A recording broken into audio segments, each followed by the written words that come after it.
Queremos saber cómo el crimen organizado redefine la política en América Latina. Ya recibimos a Pablo Ceballos, experto en crimen organizado, inteligencia y terrorismo. Bienvenido. Muchas gracias por la invitación. Bienvenido, bienvenido. Bueno, estaba recién comentando contigo fuera de micrófonos, estuvimos entrevistando a Diego Sanjurjo en el informativo, hablando un poco de la realidad del narcotráfico, de los homicidios en nuestro país, porque se presentaron las cifras hace poquitos días y el homicidio sigue siendo de las cosas que más preocupa, por lo menos esa es la mirada que tienen desde las autoridades.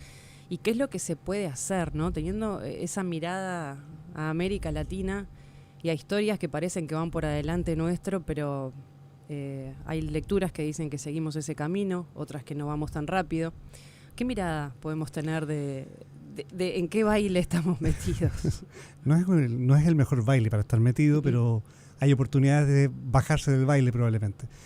Lo primero, agradecer la oportunidad de tener este espacio de conversar con ustedes. El tema del entendimiento, la lucha y la comprensión del crimen organizado no es solamente un fenómeno gubernamental o estatal, es un fenómeno social.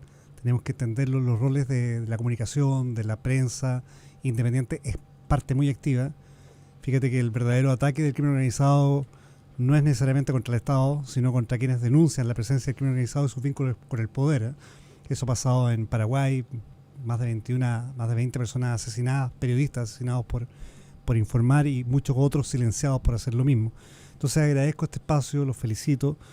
Es un espacio de discusión honesta, que es parte de las lógicas de entender el crimen organizado. Si me permiten, me presento. Obviamente mi acento no es uruguayo, soy chileno.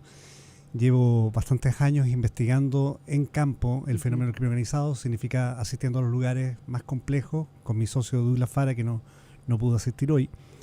Y bueno, lo primero es que desde la perspectiva de América Latina, de lo que hemos observado, hay consenso generalizado de que estamos viviendo un fenómeno diferente, complejo, que ya vamos a hablar por qué es diferente y complejo, pero que tiene una predilección especial por las democracias, donde actúa y golpea muy fuerte. Yo escribí un libro en Chile el año pasado, se llama Un virus entre sombras.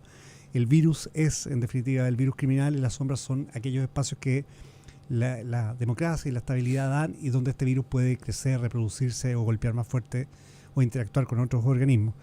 ¿Por qué sucede eso? Principalmente porque el crimen organizado ha llevado años en una discusión, no sé si ustedes se han dado cuenta, de definirlo. Y lo definimos siempre en la perspectiva de cómo vamos a sancionar el crimen organizado. O sea, esto es delito o no es delito, ya, es crimen organizado. Pero hay múltiples manifestaciones de crimen organizado que no son delitos, pero que son una manifestación real y presente de que hay una acción de actores ilegítimos, ilegales, tomando control del territorio o dominando ciertas lógicas. Entonces, cosas que quedan como muy solapadas en el día a día, ¿no? Exactamente. Entonces yo creo que un buen ejercicio es continuar intentando definirlo y que todos quedemos de acuerdo y satisfechos con la definición, pero un ejercicio muy, muy importante para la sociedad y para los medios de comunicación es comprenderlo. Entonces, para hacerlo en simple, por lo que hemos visto, es que imaginemos el fenómeno del crimen organizado como un triángulo que tiene obviamente 3 puntos focales, ¿no? La primera condición para la existencia del crimen organizado es economías ilícitas que sean explotables en el tiempo. No se trata de ir a robar un banco, se trata de tener una economía ilícita que yo pueda explotar. Pero si no hay economía ilícita, que el país, el lugar donde estoy, me genere una circunstancia que facilite la economía ilícita no generada en el país. Ejemplo, puertos. Ejemplo, cárceles. Ejemplo, sistema financiero. Esa es la primera condición. La segunda condición es que existan estructuras criminales organizadas dispuestas a explotar esa economía ilícita en el tiempo. O sea, mira, es interesante el tema del narcotráfico, yo tengo la ruta, podemos hacer esto, nosotros vamos a explotar esto durante mucho tiempo, nunca nos vamos a ir de acá. Y ahí entra un fenómeno muy complejo, porque para explotar en el tiempo algo, necesitas reclutar tempranamente a niños, niñas y adolescentes para mantener la continuidad operativa, si no, no funciona. Normalmente los estados reaccionan a esta parte del triángulo, las estructuras criminales, y sentimos esa satisfacción de golpeada, desarticulada, detenido, etcétera. No golpeamos mucho la estructura, la economía ilícita, que siempre va a estar presente. Y el tercer factor, el más importante para el surgimiento del crimen organizado, es el que menos estudiamos en América Latina y es el que más atención hay que poner, que son aquellas condiciones sociales que permiten que las estructuras crezcan o que las economías ilícitas se desarrollen. Bueno. ¿Cuáles son esas condiciones sociales, por ejemplo? Bueno, tuvimos una pandemia, ¿cuánta desescolarización hubo? ¿Cuánta deserción escolar hubo? ¿Dónde están esos niños? ¿Los volvimos a recuperar o quedaron ahí a disposición del reclutamiento de los narcos? los modelos criminales que hoy día son mucho más atractivos que de ser profesor en un colegio, los sistemas carcelarios que abandonamos porque da lo mismo que se pudran los presos, pero eso genera reclutamiento forzoso. Me estoy preguntando varias cosas. ¿Qué es lo primero que entrega el Estado? ¿Los barrios? ¿La cárcel? Porque están entregados. Es una muy buena reflexión, es una reflexión muy honesta, te lo agradezco. A ver, yo creo que el crimen organizado es esencialmente oportunista, ¿okay? O sea, no es que hay una secuencia de manual, sino es donde está la oportunidad, es donde yo me meto. Nosotros los países, en todo el mundo en realidad, pero los países latinoamericanos vivimos muy fuerte una retracción del Estado evidente durante la pandemia, ¿cierto? Durante la pandemia, la confusión que existía respecto a este virus, cómo íbamos a reaccionar, etcétera, hizo que mucha gente, los que podían, se fueran a sus casas, y los que no podían, los que vivían hacinados, etcétera, siguieron una vida medianamente normal, ¿no? O sea, no todos tenían una pantalla para que su hijo se conectara en el colegio, no todos tenían... Bueno, ese espacio donde el Estado sale, no está presente, alguien lo ocupó. Ese espacio no quedó vacío. En México, en Perú, en Chile, probablemente en Uruguay, alguien llegó con mercadería para la familia que no tenía que trabajar, medicamentos, con ayuda, etcétera. Y ese alguien era alguien que estaba dispuesto a comprar conciencia, no solamente imponer el control territorial a través del miedo, sino a través del compromiso social de ser el primero en llegar. Bueno, esos espacios territoriales fueron captados muchas veces en América Latina por el narco. Y el periodo pandémico fue tan alto que la recuperación del Estado fue difícil. Y cuando el Estado quiso recuperar esos espacios, lo hizo de una forma donde no fue necesariamente legitimada socialmente. O sea, recuperamos el espacio con allanamientos militares, rompiendo piedras, pateando puertas, llevándonos detenidos gente, mientras en ese periodo de ausencia el narco me entregó medicamentos, hizo justicia, etcétera. Ganó terreno en eso. A veces me parece, te escucho hablar y uno también, ve la realidad y a veces no puede evitar pensar de que hay un reparto de actores en todo esto, ¿no? Donde cada uno cumple con un papel para la tribuna. Absolutamente. O sea, ¿cómo lo explicamos en simple? Mi objetivo siempre va a ser, o el objetivo de nosotros que estamos tratando de estudiar esto, siempre va a ser transmitir este conocimiento de forma simple a las personas, porque las personas son la primera barrera real. O sea, una comunidad informada no es una comunidad cómplice, es la primera barrera que existe realmente sobre esto. Entonces, el crimen organizado me gustaría que lo pudiéramos entender, pese a que hay académicos que en este momento entrarían y me llevarían a una hoguera y me quemarían en público. Entendámoslo como un modelo de negocios, ¿no? Un modelo económicamente rentable, donde mi objetivo es tomar las ganancias de las economías ilícitas, que ya vamos a hablar de eso, porque el crimen organizado no es solo narcotráfico, tomar las ganancias de la economía ilícita e inyectarlas en las economías formales. Ese es mi objetivo. Si no lo hago, me pasa lo que pasó a Pablo Escobar. Se le pudrieron miles de millones de dólares entre las murallas, con la lluvia, en la selva en Colombia. Sin poder lavar nada. Bueno, lo que hemos visto hoy día, que es muy preocupante en América Latina, es que los criminales se han dado cuenta que el método más exitoso para lograr ese objetivo de inyectarlo en las economías formales es modificar las políticas públicas de un país. Y ahí entra lo que tú me dices, los socios, ¿no es cierto? Los actores vinculados, los actores que propician lógicas de corrupción, los actores que invisibilizan fenómenos o casos complejos. Eso es lo dramático. Y me pregunto en todo esto, vos hablabas de esa tríada que se da, ¿no? El rol de las cárceles. Hoy hablábamos con Sanjurjo de ese crecimiento. Tenemos 17.000 presos acá, disparate para la población, con un crecimiento de 10% anual. Esto sigue. Y el tema es qué es lo que se hace para los que están adentro, qué es lo que se puede hacer como para poner un freno en una situación que las propias autoridades, o sea, les preocupa, pero da la sensación por lo menos de que no se le encuentra la vuelta cómo frenar eso. No. ¿Cuál es el rol que tiene todo lo que pasa en una cárcel, que me da la impresión que es como una bomba de tiempo con el crimen organizado? Bueno, en esta reconfiguración del crimen organizado que observamos es probablemente lo más importante junto con los puertos, ¿ya? Voy a tratar de explicarlo en sencillo. Primero, creo que debiéramos ampliar el concepto no solamente a cárcel, a sistema penitenciario. Exacto, ¿ya? Sí. Llamarle medidas alternativas también sistema, con todo eso, ¿no? Si dejamos por un momento de lado... Paréntesis, perdón, y los menores también. Exactamente. Si dejamos los infractores de ley, si dejamos por un momento la reinserción, la resocialización, el desistimiento de la actitud criminal y nos abocamos a la cárcel como espacio, ¿no es cierto?, donde se retienen a la persona o se condenan a personas que han cometido infracciones o delitos graves contra la ley, tenemos una complejidad.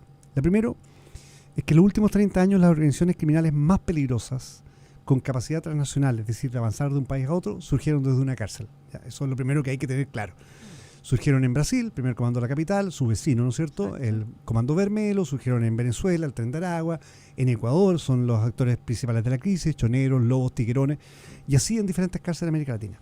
La pregunta es, ¿qué hace que en diferentes países, con idiosincrasias diferentes, lógicas diferentes, se dé el mismo fenómeno? El origen está en el mismo lugar. Claro. Entonces, el concepto se ha estudiado bastante, se llama gobernanza criminal penitenciaria. Es decir, que el Estado deja de cumplir una función de gobierno, sino cumple una función de custodia de murallas.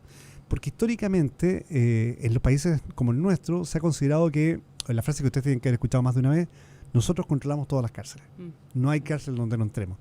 Y si uno analiza los conceptos de control que tiene el Estado en América Latina, es real. Porque el control se define por que no se registren fugas masivas, porque si hay homicidios se sepan quién mató a quién dentro de la cárcel, o principalmente que si no hayan riña. Esos son los tres motivos que uno dice tengo controladas las cárceles.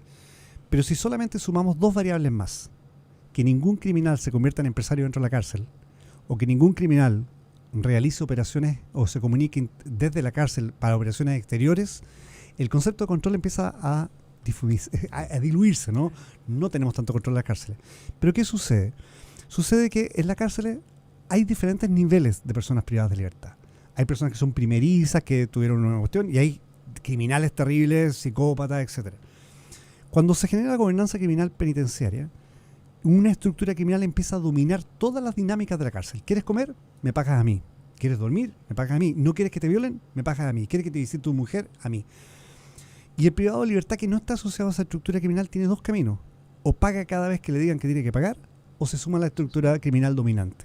Eso genera un reclutamiento, entre comillas, forzoso, voluntario, pero que hace expandir esa marca criminal, y esa marca criminal va a salir de la cárcel en un momento. Hay una certeza que tiene toda persona que ingresa a la cárcel. La certeza es que va a salir de la cárcel. La sociedad cree lo contrario. La sociedad cree no entra y ya no sale más. Ahí. No, eso es complejo. Las cárceles son muy complejas. En el caso chileno, por ejemplo, nosotros somos casi 19 millones de habitantes, somos 65.000 privados de libertad. Ustedes son 3.5 con 17.000. O sea, proporcionalmente es dramático, porque nosotros en Chile decimos que estamos en una crisis muy grande. Entonces, probablemente, ojalá me equivoque, pido por favor que me equivoque, si va a venir una condición compleja en Uruguay, va a surgir de una cárcel, indudablemente. Espero equivocarme, porque el modelo donde han surgido las situaciones más complejas en los países afectados por el crimen organizado surgieron desde la cárcel. Bueno, espero equivocarme, realmente espero equivocarme. Hace poco le preguntaba a una autoridad de X si el estado de las cárceles, cuando hablo del estado de las cárceles estoy hablando de la dinámica de una cárcel, marca el grado de corrupción de un país. Y me contestaba que no. ¿Vos qué me contestás?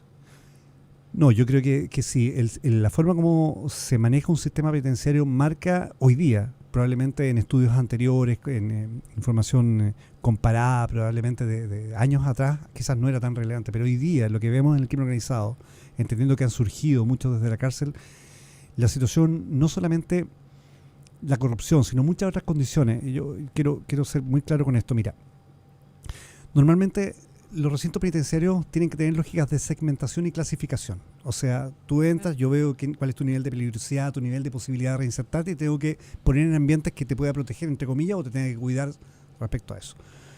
No hay mucha inversión en segmentación y clasificación. No. Y no hay mucha clasificación hoy día con las tendencias actuales del crimen organizado. Pero, por ejemplo, hacer una idea. En diferentes cárceles de América Latina hay integrantes del Tren de Aragua, o en diferentes cárceles de América Latina hay integrantes del PCC. Hoy día podríamos tener un escenario único, que se convoque a un motín internacional de cárceles, o sea, que ya no sea un motín generado en un puro país, o sea, un motín en Perú con los líderes del Tren de Aragua que están en Perú, más que se activa otro motín en Santiago, se activa otro motín en Montevideo, no sé. Son dinámicas que no habíamos entendido, por lo tanto no nos tenemos que quedar con las cosas que dábamos por ciertas del pasado, tenemos que hacernos nuevas preguntas.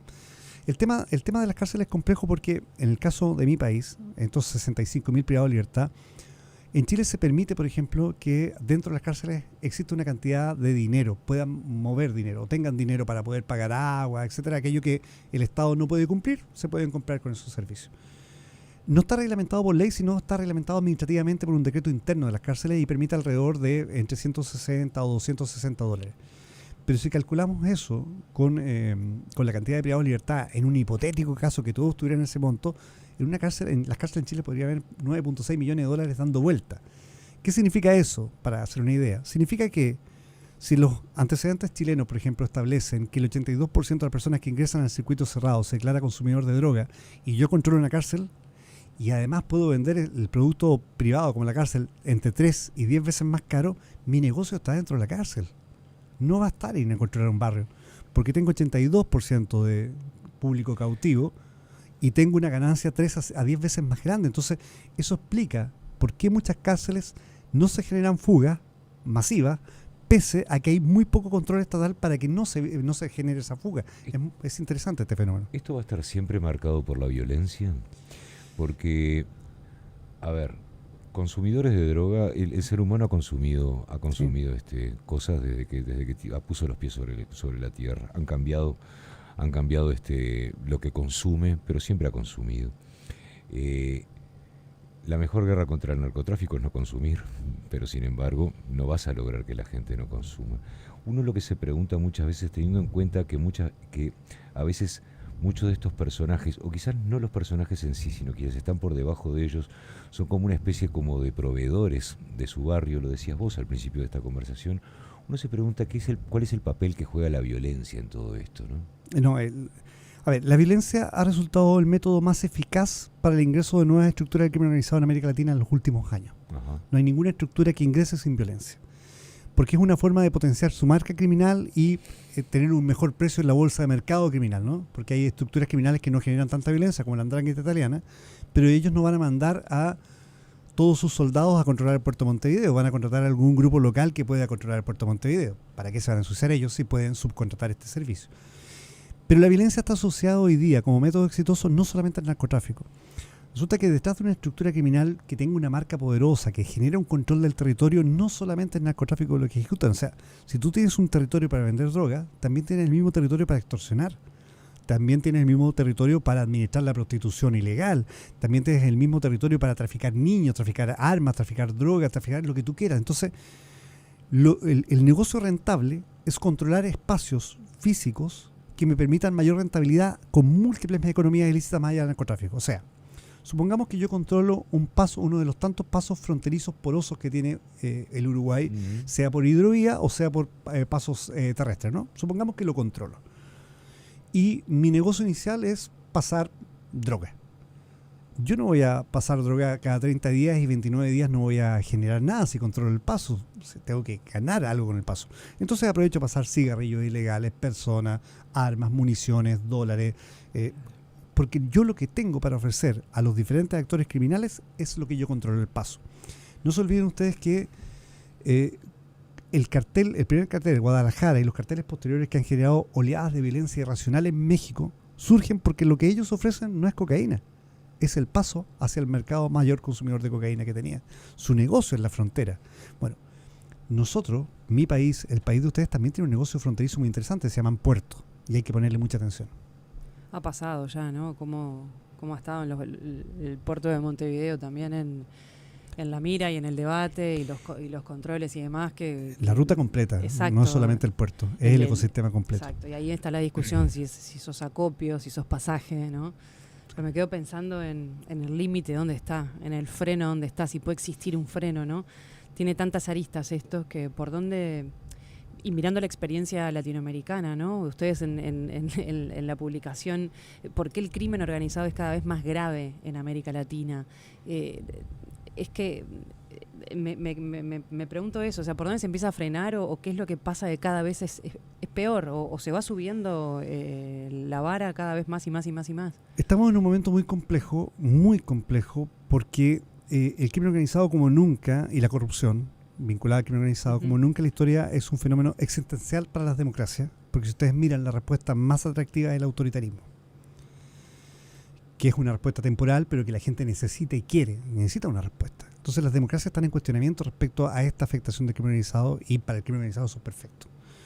Es perfecto porque los gobiernos duran 4 o 5 años, entonces las políticas públicas que un gobierno puede hacer, cuando venga el próximo decimos que eran basura y vamos a partir con nuevas políticas públicas y de esa forma el crimen se mantiene en un statu quo perfecto.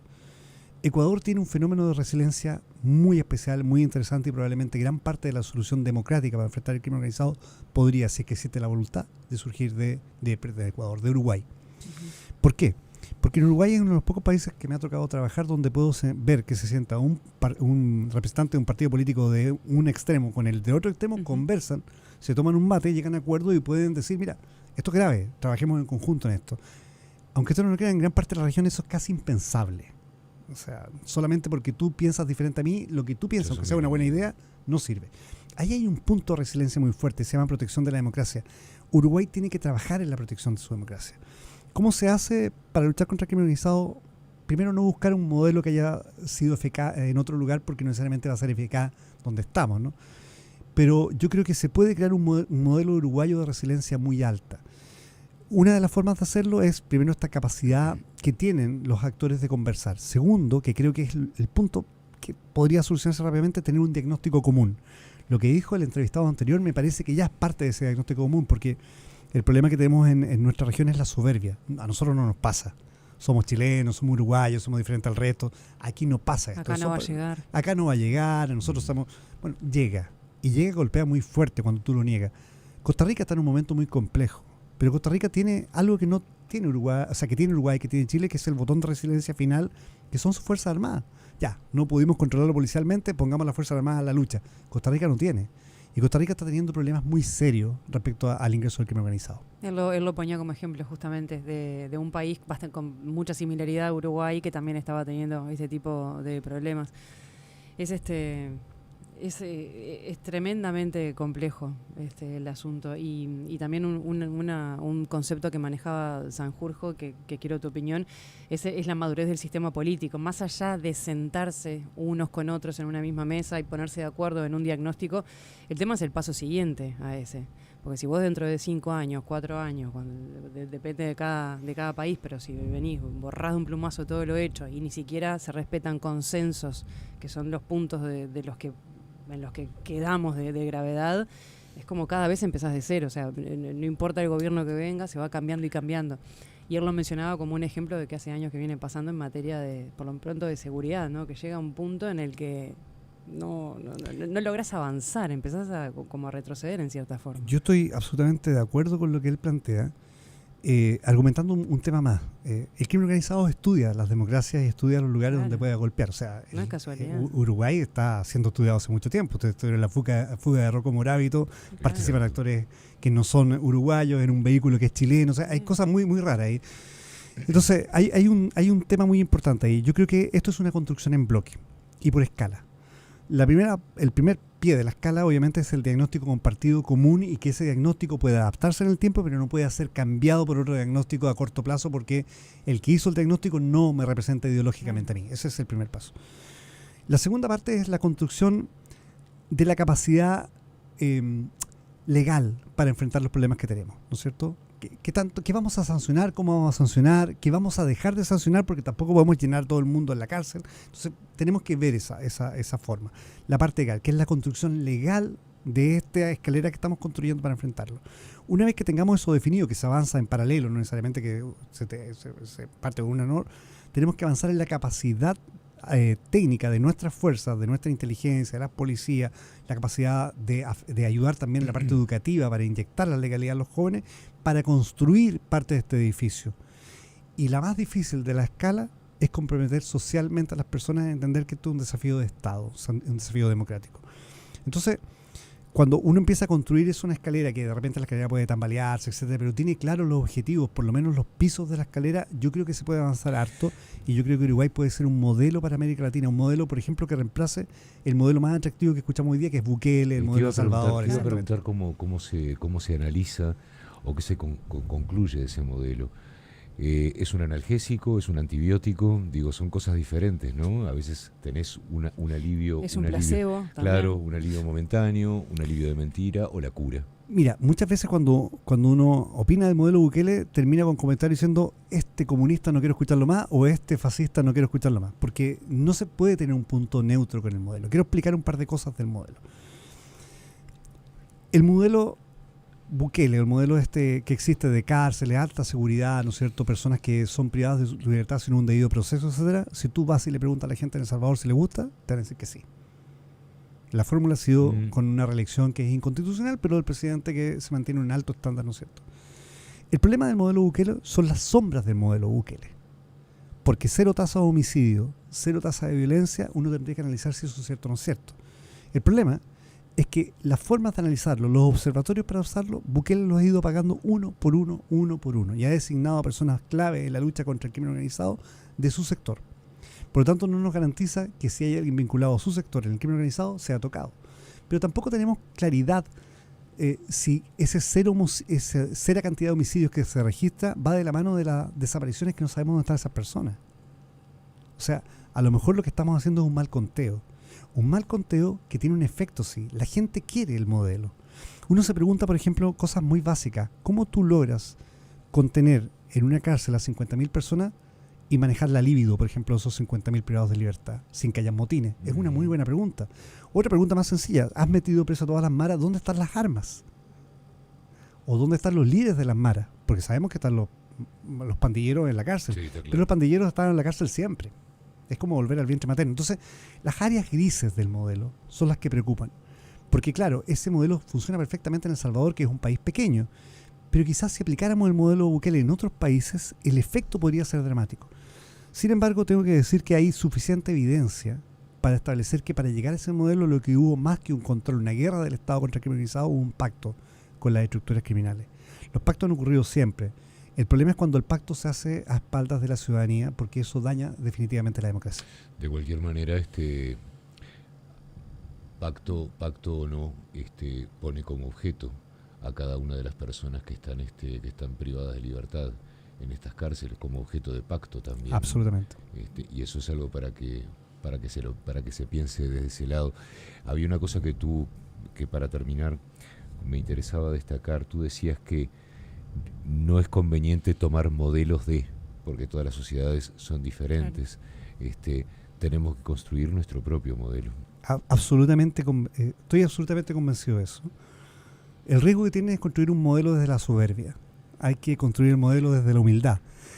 Hay que dejar de lado la posibilidad de pensar que no nos va a pasar.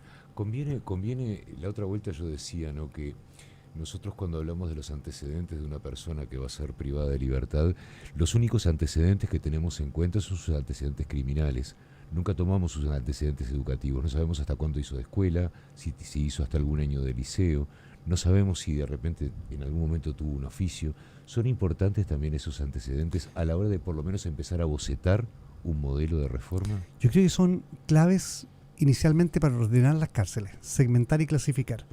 Porque una persona que tiene un compromiso criminal bajo, colocado en un ambiente de un compromiso criminal alto, es muy complejo. Quería terminar con esa idea. Mira, hay recintos carcelarios que dice capacidad para 200 personas y hay 205. Entonces el Estado dice, mira, estamos muy bien, porque no hay hacinamiento, hay un poco de sobrepoblación, pero está dentro del estándar internacional aceptado. Lo que nosotros hemos visto en investigaciones de campo es cárceles para 200 personas, que hay 205, pero un criminal que manda a la cárcel ocupa el 50% de la cárcel para él solo. Y los 205 están hacinados en lugares complejos. Eso genera dinámicas de violencia y por eso la segmentación, clasificación y el estudio penitenciario es un factor clave. Nos quedaríamos horas hablando de esto. Sí, es un tema interesantísimo, Pablo, perdón, y agradecemos totalmente. Muchísimo estos minutos que nos prestaste para poder hablar de un tema tan preocupante como interesante también. Yo les agradezco a ustedes y solamente una reflexión final para todos los oyentes, es que una de las mejores formas de combatir el crimen organizado es la prensa libre, es una prensa honesta, es una prensa que investigue, que haga preguntas incómodas, pero que también tiene consecuencias lamentablemente hacer eso. Mientras haya una prensa libre, ese país no va a estar tan afectado contra el crimen organizado. Gracias por estos Pablo. minutos.